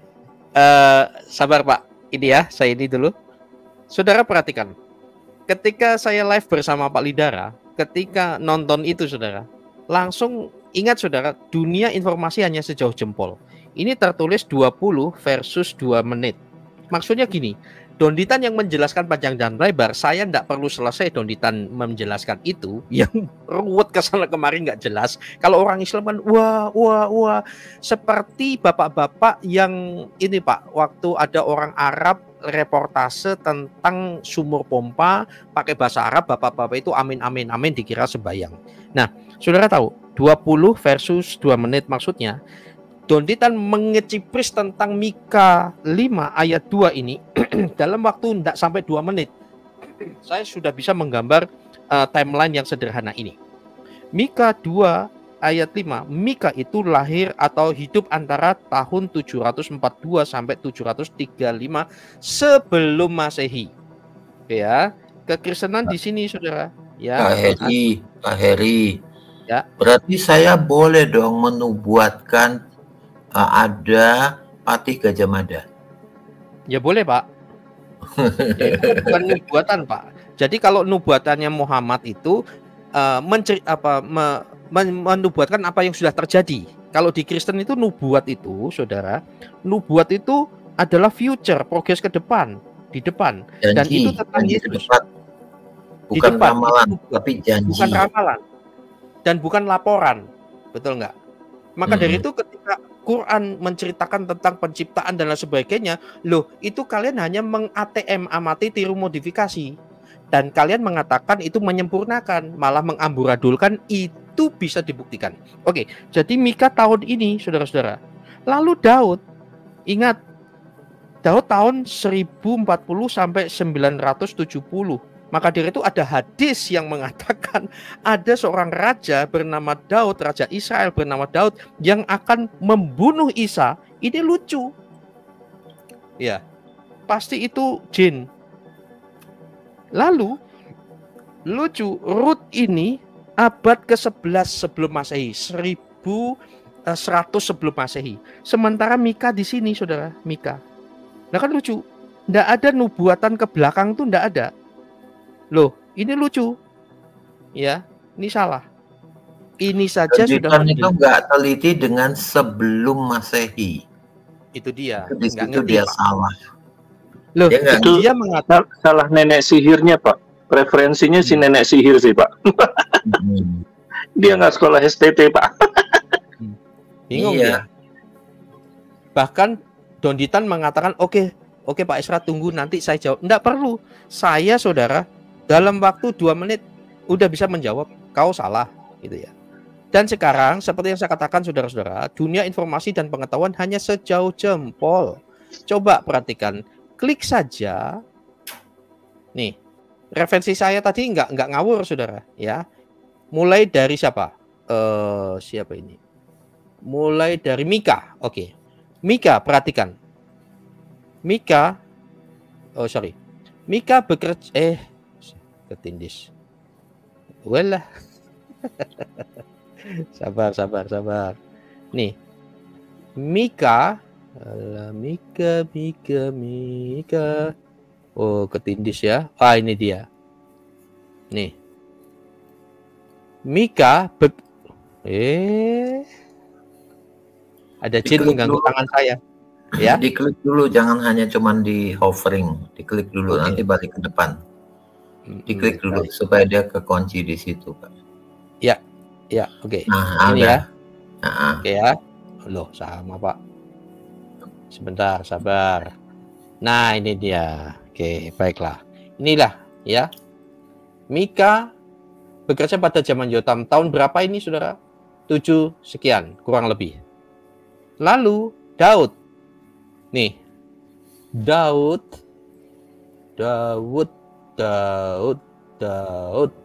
itu sekitar tahun 1040-an. Ketika jadi, oh gampang sudah, tinggal klik aja di situ. Ya, Daud. Nah, ini dia. Diperkirakan tahun sekian, oke? Dan lain sebagainya. Itu kan perkiraan, sudah. Lalu Rut itu moyangnya mereka semua.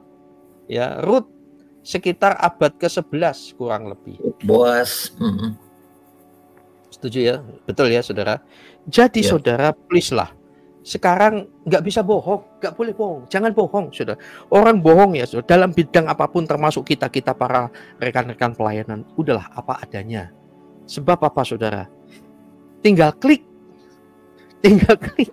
Jadi sangat menyedihkan. Paham ya Bapak Ibu, Saudara?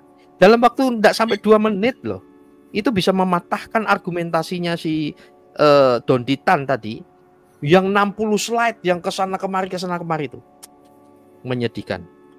Oke, sebagai pesan Bapak Abu Subi untuk saudara-saudara Muslim terutama, Pak Abu Subi setuju nggak? Saudara-saudaraku yang Muslim, Anda sekalian harus betul-betul hati-hati mendengar, menelan mu'alaf yang ujuk-ujuk mendadak jadi ustadz. Dan pihak Islam yang memiliki regulasi MUI kah atau apa kek, ya termasuk Bang Roma gitu ya, ya lebih baik ngomong dangdut lah, soal dangdut, sejarah dangdut ini. Jangan panggil penipu-penipu ini. Jadi gini, pentingnya yang namanya KKF, komunikasi, konfirmasi, dan follow up itu saya ulang karena komunikasi itu penting, Saudara. Oh, Amerika tuh Pearl Harbor itu bisa tembus karena komunikasinya salah, Saudara. Ya. Sekali lagi Bapak Ibu, kalau Saudara tidak begitu, rusak, hancur, Saudara. KKF. Komunikasi, ya. Konfirmasi. Nah, konfirmasi ini lemah sekali di dunia Muslim yang mendengar testimoni. Lalu ini follow up. Ya, saya lebih fokus ke ini, konfirmasi. Penting sekali konfirmasi. Kalau tidak, kadang-kadang kalian merasa benar ya, padahal pihak kami itu menertawakan, itu kasihan gitu. Jadi seperti itu, penting sekali. Kalau tidak, maka dari itu seperti yang Adik Armando katakan, Muslim itu paling mudah dibohongi. Kemarin kita udah bahas ya. Kalau ada Islam yang di live chat yang tidak percaya dengan itu, ayo masuk kita bicara, kita buktikan. Ya. Suaranya Pak. Iya. Oke, tes mic. Iya, erupsi mic-nya sampai ketakutan itu, jauh. Oke, tes mic sudah? Iya. Oke, ya. Ini kelemahan di dunia Muslim yang pengalaman kami menghadapi para protestan itu. Kalau tidak, nanti merekalah yang akan merusak, menghancurkan Islam sendiri. Digambarkan Islam itu kelihatan bodohnya, menelan mentah-mentah isu dolak-dalik yang nggak benar. Baik, Pak Abu Supi, mungkin ada pesan khusus untuk bangsa Indonesia ini. Ya, sebaiknya Anda beragama juga menggunakan akal ya. Karena akal sehat itu penting buat kehidupan Anda. Jadi kalau misalnya memang ajaran itu nggak masuk akal, yang mengganggu akal sehat, ya mungkin saatnya Anda berpikir ganti nabi, Pak. Sederhana. Karena hidup Anda hanya sekali. Nggak bisa diulang. Anda mati udah nggak bisa check out. Begitu. Betul. Jadi agama itu bukan kitab dongeng, tapi kitab yang terkonfirmasi, baik sejarah, dukungan dokumen, itu yang benar. Ya, dari dokumen-dokumen historical itu memang Yesus itu memang hidup dan dia ada di Yerusalem. Peninggalan-peninggalan dari orang-orang terdahulu itu sangat penuh dan sangat kaya. Bukan katanya-katanya. Apalagi kalau sudah ada yang mengatakan diceritakan oleh Abu Zubair yang mendengar dari siapa misalnya Sulaiman, yang mendengarkan dari Ahmad, yang Ahmad mendengar dari bapaknya, yang bapaknya mendengar dari Umar, Umar mendengar dari dari si Anu, bahwa Pangeran Diponegoro itu sukanya makan telur ceplok. Anda percaya itu? Mikirlah. Kalau suatu agama sudah berlandaskan kaidah-kaidah dan akidahnya berlandaskan pada suatu kata orang, berarti Tuhannya itu tidak pernah menunjukkan bahwa dia itu Tuhan, alias dongeng, atau Tuhan yang dibikin-bikin, diciplak, tapi dirubah-rubah, digubah-gubah sesuai selera. Makanya kalau baca kitabnya nggak nyambung ayat dengan ayat itu. Ya, betul. Itu tandanya bahwa kitab itu disusun bukan berdasarkan suatu suatu pewahyuan.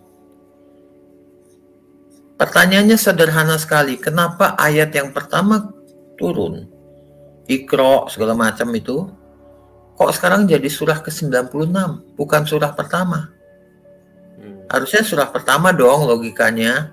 Itu pertama kali nabinya mendengar atau diperintahkan membaca Quran, yang ditulis ayat-ayatnya dalam secarik kain kirbat yang dibawa oleh malaikat Jibril. Mau tahu ceritanya dari mana? Baca Sirat Nabawiyah. Jadi itu sudah harusnya menjadi lonceng tanda bahaya, alarm dalam pikiran kalian. Gak mungkin kalau suatu kitab suci yang katanya pewahyuan itu kok disusunnya amburadul kayak gini. Coba bisa jawab nggak kalian kenapa surahnya itu tidak urut waktu? Kenapa justru malah yang ayat pertama itu menjadi surat ke-96 dari 114? Sudah mau akhir itu. Kenapa bukan surah pertama? Jadi nggak punya rentang waktu, nggak punya lini masa, nggak punya progresif linearik dalam pewahyuan. Nah, itu suatu ciri khas bahwa pewahyuan ini adalah pewahyuan yang rasa-rasanya pewahyuan, padahal bukan. Jadi hanya karangan diri sendiri. Mendengar, oh orang Zoroaster percaya nanti ada sirotol, jembatan sirotol. Dibikinlah modifikasinya. ATM, amati, tiru, modifikasi menjadi jembatan sirotol, padahal itu jembatan Avosah dari kepercayaan Zoroaster, orang kepercayaan Majusi, ya kan? Terus orang Sabian itu mereka sebelum berdoa pada dewa mereka mencuci kaki, tangan, mulut, hidung, telinga, itu dijadikan wudhu. Mana coba tata cara berwudu di Al-Quran itu disebutkan? Nggak ada. Nah itu lah, pilar Islam itu dari mana? Itu pertanyaan besar untuk orang Muslim seharusnya, untuk merenungkan agamanya. Begitu. Begitu Pak dari saya. Oke, baik, Tuhan memberkati. Terima kasih semua saudara-saudara. Mari hiduplah dalam kebenaran. Ya di atas ya, tidak di atas tidak. Di atas itu adalah datangnya si iblis.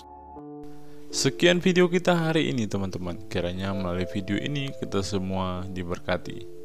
Seperti biasa teman-teman, channel ini mempunyai program membaca Alkitab selama 1 tahun dari kitab Kejadian sampai kepada kitab Wahyu. Pada kesempatan ini kita akan kembali membaca Alkitab dari kitab Bilangan pasal yang ke-22 sampai kepada pasal yang ke-24. Kiranya melalui setiap pembacaan firman hari ini, kita semua semakin bertumbuh di dalam Tuhan, semakin mengenal Tuhan, terlebih-lebih kita mengetahui apa yang menjadi kehendak Tuhan buat hidup kita pribadi lepas pribadi. Bilangan pasal 22. Kemudian berangkatlah orang Israel dan berkemah di dataran Moab di daerah seberang sungai Yordan dekat Yeriko. Balak memanggil Bileam. Balak bin Zifor melihat segala yang dilakukan Israel kepada orang Amori. Maka sangat gentarlah orang Moab terhadap bangsa itu karena jumlahnya banyak. Lalu muak dan takutlah orang Moab karena orang Israel.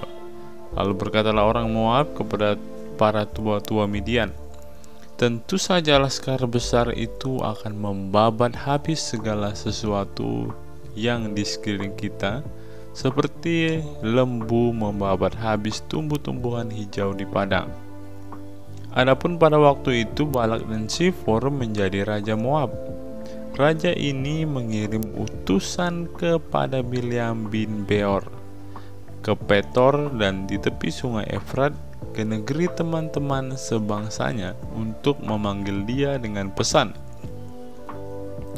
ketahuilah ada suatu bangsa keluar dari Mesir sungguh sampai tertutup permukaan bumi olehnya dan mereka sedang berkemah di depanku. Karena itu datanglah dan kutuk bangsa itu bagiku, sebab mereka lebih kuat daripadaku. Mungkin aku sanggup mengalahkannya dan menghalaunya dari negeri ini, sebab aku tahu siapa yang kau berkati, dia beroleh berkat, dan siapa yang kau kutuk, dia kena kutuk. Lalu berangkatlah para tua-tua Moab dan para tua-tua Midian dengan membawa di tangannya upah penenung. Setelah mereka sampai ke Bileam, disampaikannya kepadanya pesan Balak. Lalu berkatalah Bileam kepada mereka, bermalamlah di sini pada malam ini, maka aku akan memberi jawaban kepadamu sesuai dengan apa yang akan difirmankan Tuhan kepadaku. Maka tinggallah pemuka-pemuka Moab itu pada Bileam. Kemudian datanglah Allah kepada Bileam serta berfirman, siapakah orang-orang yang bersama-sama dengan engkau ini? Dan berkatalah Bileam kepada Allah, Balak bin Zifor, raja Moab, mengutus orang kepadaku dengan pesan, ketahuilah ada bangsa yang keluar dari Mesir dan permukaan bumi tertutup olehnya. Karena itu datanglah, seraplah mereka bagiku, mungkin aku akan sanggup berperang melawan mereka dan menghalau mereka. Lalu berkatalah Allah kepada Bileam, janganlah engkau pergi bersama-sama mereka, janganlah engkau mengutuk bangsa itu sebab mereka telah diberkati. Bangunlah Bileam pada waktu pagi lalu berkata kepada pemuka-pemuka Balak, pulanglah ke negerimu sebab Tuhan tidak mengizinkan aku pergi bersama-sama dengan kamu. Lalu berangkatlah pemuka-pemuka Moab itu, dan setelah mereka sampai kepada Balak, berkatalah mereka, Bileam menolak dengan datang bersama-sama dengan kami, tetapi Balak mengutus pula pemuka-pemuka lebih banyak dan lebih terhormat dari yang pertama. Setelah mereka sampai kepada Bileam, berkatalah mereka kepadanya, beginilah kata Balak bin Zifor, janganlah biarkan dirimu terhalang-halang untuk datang kepadaku, sebab aku akan memberikan upahmu sangat banyak, dan apapun yang kau minta daripadaku akan mengabulkannya. Datanglah dan seraplah bangsa itu bagiku. Tetapi Bileam menjawab kepada pegawai-pegawai Balak, sekalipun Balak memberikan kepadaku emas dan perak seistana penuh, aku tidak akan sanggup berbuat sesuatu yang kecil atau yang besar yang melanggar titah Tuhan Allahku. Oleh sebab itu, baiklah kamu pun tinggal di sini pada malam ini supaya aku tahu apakah pula yang difirmankan Tuhan kepadaku. Datanglah Allah kepada Bileam pada waktu malam beserta berfirman kepadanya, Jikalau orang-orang ini memang sudah datang untuk memanggil engkau, bangunlah dan pergilah bersama-sama dengan mereka. Tetapi hanya apa yang kufirmankan kepadamu harus kau lakukan. Keledai Bileam dan malaikat Tuhan. Lalu bangunlah Bileam pada waktu pagi, dipelanainya keledainya yang betina dan pergi bersama-sama dengan pemuka-pemuka Moab. Tetapi bangkitlah murka Allah ketika ia pergi, dan berdirilah malaikat Tuhan di jalan sebagai lawannya. Bileam mengendarai keledainya yang betina, dan yang dua orang bujangnya ada bersama-sama dengan dia. Ketika keledai itu melihat malaikat Tuhan berdiri di jalan dengan pedang terhunus di tangannya, menyimpanglah keledai itu dari jalan dan masuk ke ladang. Maka Bileam memukul keledai itu untuk memalingkannya kembali ke jalan. Kemudian pergilah malaikat Tuhan berdiri pada jalan yang sempit di antara kebun-kebun anggur dengan tembok sebelah menyebelah. Ketika keledai itu melihat malaikat Tuhan, ditekankannya dirinya kepada tembok, sehingga kaki Bileam terhimpit kepada tembok. Maka ia memukulnya pula.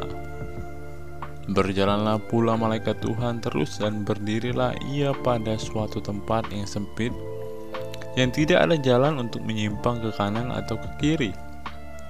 Melihat malaikat Tuhan, meniaraplah keledai itu dengan Bileam masih di atasnya. Maka bangkitlah marah Bileam, lalu dipukulnya keledai itu dengan tongkat. Ketika itu Tuhan membuka mulut keledai itu, sehingga ia berkata kepada Bileam, "Apa yang kulakukan kepadamu sampai engkau memukul aku 3 kali?" Jawab Bileam kepada keledai itu, "Karena engkau mempermain-mainkan aku. Seandainya ada pedang di tanganku, tentulah engkau kubunuh sekarang." Tetapi keledai itu berkata kepada Bileam, "Bukankah aku ini keledaimu yang kau tunggangi selama hidupmu sampai sekarang? Pernahkah aku berbuat demikian kepadamu?" Jawabnya, "Tidak." Kemudian Tuhan menyingkapkan mata Bileam. Dilihatnya malaikat Tuhan dengan pedang terhunus di tangannya berdiri di jalan. Lalu berlututlah ia dan sujud.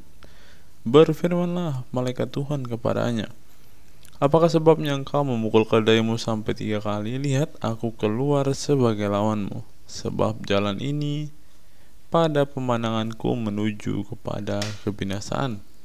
Ketika keledai itu melihat aku telah 3 kali ia menyimpang daripadaku. Jika ia tidak menyimpang daripadaku, tentulah engkau yang kubunuh pada waktu itu juga, dan dia kubiarkan hidup." Lalu berkatalah Bileam pada malaikat Tuhan, "Aku telah berdosa karena aku tidak mengetahui bahwa engkau berdiri di jalan menentang aku. Maka sekarang jika hal itu jahat di matamu, aku akan pulang." Tetapi malaikat Tuhan berfirman kepada Bileam, "Pergilah bersama-sama dengan orang-orang itu, tetapi hanyalah perkataan yang akan kukatakan kepadamu harus kau katakan." Sesudah itu pergilah Bileam bersama-sama dengan pemuka-pemuka Balak itu. Balak meminta Bileam untuk mengutuk Israel. Ketika Balak mendengar bahwa Bileam datang, keluarlah ia menyongsong dia sampai ke kota Moab di perbatasan sungai Arnon pada ujung perbatasan itu. Dan berkatalah Balak kepada Bileam, "Bukankah aku sudah mengutus orang memanggil engkau? Mengapakah engkau tidak hendak datang kepada aku? Sesungguhnya tidak sanggup aku memberi upahmu." Tetapi berkatalah Bileam kepada Balak, "Ini aku sudah datang kepadamu sekarang. Tetapi akan mungkinkah aku dapat mengatakan apa-apa? Perkataan akan ditaruh Allah ke dalam mulutku. Itulah yang akan kukatakan." Lalu pergilah Bileam bersama-sama dengan Balak, dan sampailah mereka di Kiryat Huzot. Balak mengorbankan beberapa ekor lembu sapi dan kambing domba, dan mengirimkan sebagian kepada Bileam dan kepada pemuka-pemuka yang bersama-sama dengan dia. Keesokan harinya Balak mengambil Bileam dan membawa dia mendaki bukit Baal. Di situ dilihatnyalah bagian yang paling ujung dari bangsa Israel. Bilangan pasal 23. Lalu berkatalah Bileam kepada Balak, Dirikanlah bagiku di sini 7 mezbah dan siapkanlah bagiku di sini 7 ekor lembu jantan dan 7 ekor domba jantan. Balak melakukan seperti yang dikatakan Bileam. Maka Balak dan Bileam mempersembahkan seekor lembu jantan dan seekor domba jantan di setiap mezbah itu. Sesudah itu berkatalah Bileam kepada Balak, berdirilah di samping korban bakaranmu, tetapi aku ini hendak pergi. Mungkin Tuhan akan datang menemui aku, dan perkataan apapun yang dinyatakannya kepadaku akan kuberitahukan kepadamu. Lalu pergilah ia ke atas sebuah bukit yang gundul. Bileam memberkati Israel. Maka Allah menemui Bileam, lalu Bileam berkata kepadanya, ketujuh mezbah itu telah kuatur dan kupersembahkan seekor lembu jantan dan seekor domba jantan di atas setiap mezbah. Kemudian Tuhan menaruh perkataan ke dalam mulut Bileam dan berfirman, kembalilah kepada Balak dan katakanlah demikian. Ketika ia kembali, maka Balak masih berdiri di situ di samping korban bakarannya bersama dengan semua pemuka Moab.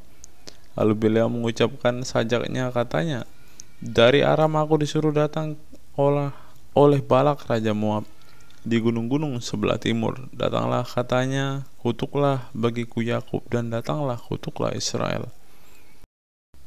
Bagaimanakah aku menyerapah yang tidak diserapah Allah?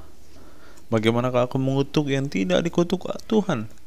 Sebab dari puncak gunung-gunung batu aku melihat mereka, dari bukit-bukit batu aku memandang mereka.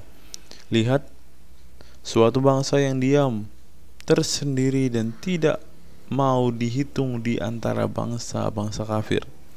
Siapakah yang menghitung debu Yakub, dan siapakah yang membilang bondongan-bondongan Israel? Sekiranya aku mati seperti matinya orang-orang jujur, dan sekiranya ajalku seperti ajal mereka. Lalu berkatalah Balak kepada Bileam, apakah yang kau lakukan kepadaku ini? Untuk menyerapah musuhkulah aku menjemput engkau, tetapi sebaliknya engkau memberkati mereka. Tapi ia menjawab, bukankah aku harus berawas-awas supaya mengatakan apa yang ditaruh Tuhan dalam mulutku? Lalu Balak berkata kepadanya, baiklah, pergi bersama-sama dengan aku ke tempat lain, dan dari sana engkau dapat melihat bangsa itu. Engkau hanya akan melihat hanya bagiannya yang paling ujung, tetapi seluruhnya tidak akan kau lihat. Serapahlah mereka dari situ bagiku. Lalu dibawanyalah dia ke padang pengintai ke puncak gunung Pisga. Ia mendirikan 7 mezbah dan mempersembahkan seekor lembu jantan dan seekor domba jantan di atas setiap mezbah itu. Kemudian berkatalah ia kepada Balak, berdirilah di sini di samping korban bakaranmu, sedang aku hendak bertemu dengan Tuhan di situ. Lalu Tuhan menemui Bileam dan menaruh perkataan ke dalam mulutnya dan berfirman, kembalilah kepada Balak dan katakanlah demikian. Ketika ia sampai kepadanya, Balak masih berdiri di samping korban bakarannya bersama-sama dengan pemuka-pemuka Moab. Berkatalah Balak kepadanya, apakah yang difirmankan Tuhan? Lalu diucapkannya lah sajaknya, katanya, bangunlah hai Balak dan dengarlah, pasanglah telingamu mendengarkan aku, ya anak Sipor. Allah bukanlah manusia sehingga ia berdusta, bukan anak manusia sehingga ia mesal. Masa akan ia berfirman dan tidak melakukannya, atau berbicara dan tidak menepatinya? Ketahuilah, aku mendapat perintah untuk memberkati, dan apabila dia memberkati, maka aku tidak dapat membalikannya. Tidak ada ditengok kepincangan di antara keturunan Yakub, dan tidak ada dilihat kesukaran di antara orang Israel. Tuhan Allah mereka menyertai mereka, dan sorak-sorak karena raja ada di antara mereka. Allah yang bawa mereka keluar dari Mesir adalah bagi mereka seperti tanduk kekuatan lembu jantan, sebab tidak ada mantra yang mempan terhadap Yakub, ataupun tenungan yang mampan terhadap Israel. Pada waktunya akan dikatakan kepada Yakub, begitu juga kepada Israel, keajaiban yang diperbuat Allah. Lihat, suatu bangsa yang bangkit seperti singa betina, dan yang berdiri tegak seperti singa jantan, yang tidak membaringkan dirinya sebelum ia memakan mangsanya dan meminum darah dari yang mati dibunuhnya. Lalu berkatalah Balak kepada Bileam, jika sekali-kali tidak mau engkau menyerapah mereka, janganlah sekali-sekali memberkatinya. Tetapi Bileam menjawab Balak, bukankah telah kukatakan kepadamu, segala yang akan difirmankan Tuhan itulah yang akan kukatakan. Kemudian berkatalah Balak kepada Bileam, marilah aku akan membawa engkau ke tempat lain. Mungkin benar di mata Allah bahwa engkau menyerapah mereka bagiku dari tempat itu. Lalu Balak membawa Bileam ke puncak gunung Peor yang menghadap padang belantara. Berkatalah Bileam kepada Balak, dirikanlah bagiku di sini 7 mezbah dan siapkanlah di sini bagiku 7 ekor lembu jantan dan 7 ekor domba jantan. Lalu Balak melakukan seperti yang dikatakan Bileam, maka ia mempersembahkan seekor lembu jantan dan seekor domba jantan di atas setiap mezbah itu. Bilangan pasal 24. Ketika dilihat Bileam bahwa baik mata Tuhan untuk memberkati Israel, ia tidak mencarikan petanda lagi seperti yang sudah-sudah, tetapi ia menghadapkan mukanya ke arah padang gurun. Ketika Bileam memandang ke depan dan melihat orang Israel berkemah menurut suku mereka, maka roh Allah menghinggapi dia. Lalu diucapkannya lah sanjaknya, katanya, tutur kata Bileam bin Beor, tutur kata orang yang terbuka matanya, tutur kata orang yang mendengarkan firman Allah, yang melihat penglihatan dari Yang Maha Kuasa sambil rebah namun dengan mata tersingkap. Alangkah indahnya kemah-kemahmu, hai Yakub, dan tempat-tempat kediamanmu, hai Israel, sebagai lembah yang membentang semuanya, sebagai taman di tepi sungai, sebagai pohon gaharu di taman Tuhan, sebagai pohon aras di tepi air. Air mengalir dari timbanya, dan benihnya mendapat air banyak-banyak. Rajanya akan naik tinggi melebihi Agag, dan kerajaannya akan dimuliakan. Allah yang membawa mereka keluar dari Mesir adalah bagi mereka seperti tanduk kekuatan lembu hutan. Bangsa-bangsa yang menjadi lawannya akan ditelannya habis, dan tulang-tulang mereka akan dihancurkannya, dan akan ditembaknya tembus dengan panah-panahnya. Ia meniarap dan merebahkan diri sebagai singa jantan, dan sebagai singa betina, siapakah yang berani membangunkannya? Diberkatilah orang yang memberkati engkau, dan terkutuklah orang yang mengutuk engkau. Nubuat Bileam.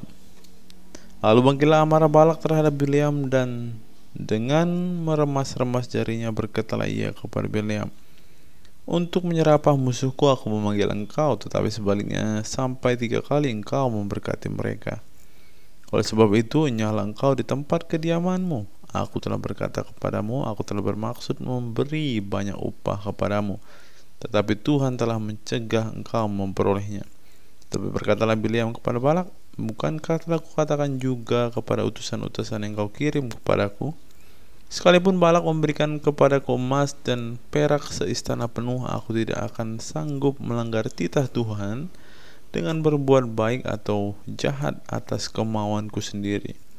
Apa yang akan difirmankan Tuhan, itulah yang akan kukatakan. Dan sekarang aku ini sudah hendak pergi kepada bangsaku. Marilah aku beritahukan kepadamu apa yang akan dilakukan bangsa itu kepada bangsamu di kemudian hari. Lalu diucapkannya lah sanjaknya, katanya, tutur kata Bileam bin Beor, tutur kata orang yang terbuka matanya, tutur kata orang yang mendengarkan firman Allah dan beroleh pengenalan akan Yang Maha Tinggi, yang melihat penglihatan dari Yang Maha Kuasa sambil rebah namun dengan mata tersingkap. Aku melihat dia, tetapi bukan sekarang. Aku memandang dia, tetapi bukan dari dekat. Bintang terbit dari Yakub, tongkat kerajaan timbul dari Israel, dan menemukan pelepis-pelepis Moab dan menghancurkan semua anak Set. Maka Edom akan menjadi tanah penduduk, dan Seir akan menjadi tanah berpenduduk musuh-musuhnya itu. Tetapi Israel akan melakukan perbuatan-perbuatan yang gagah perkasa, dan Yakub akan timbul seorang penguasa. yang akan membinasakan orang-orang yang melarikan diri dari kota. Ketika melihat orang Amalek, diucapkannya sanjaknya, katanya, yang pertama di antara bangsa-bangsa ialah Amalek, tetapi yang terakhir ia akan sampai kepada kebinasaan. Ketika ia melihat orang Keni, diucapkannya sanjaknya, katanya, kokoh tempat kediamanmu, tertaruh di atas bukit batu sarangmu. Namun orang Keni akan hapus. Berapa lama lagi maka Asyur akan menawan engkau?